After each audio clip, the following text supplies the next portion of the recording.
Congress party എല്ലാ സമുദായങ്ങളെയും പരിഗണിച്ചുകൊണ്ട് വളരെയധികം സന്തുലിതാവസ്ഥയിലാണ് പാർട്ടി സംഘടന മുന്നോട്ട് പോകുന്നത്. ഈ ഈഴവ സമുദായത്തിനോടുള്ള ഈ ഒരു ചിറ്റമ്മ നയം എന്തുകൊണ്ടാണ്? ഒരു ചിറ്റമ്മ നയമില്ല. നിങ്ങൾ വേണമെങ്കിൽ ഇപ്പോൾ അടൂർ പ്രകാശല്ലേ UDF-ന്റെ കൺവീനർ. അടൂർ പ്രകാശിനെ ആക്കിയത് തന്നെ ഈ പറയുന്ന ഒരു കോമ്പൻസേഷൻ പാക്കേജിന്റെ ഭാഗമാണെന്നാണ്. അങ്ങനെ നിങ്ങൾ വ്യാഖ്യാനിക്കുന്നു.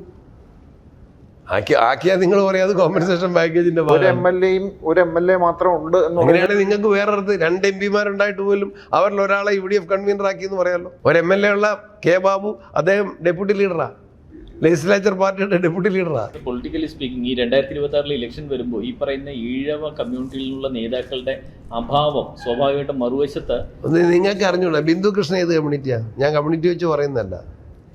MLG എന്ത് കമ്മ്യൂണിറ്റിയാ? നമ്മൾ ഈ MLA-മാരുടെയും MP-മാരുടെയും ജനപ്രതിനിധികളുടെയും MLA-മാരുടെ കാര്യമാണ് പറയുന്നത്. ശരി, അതിന് നിങ്ങൾ ആ പ്രയാസമാണെങ്കിൽ അത് പരിഹരിക്കും.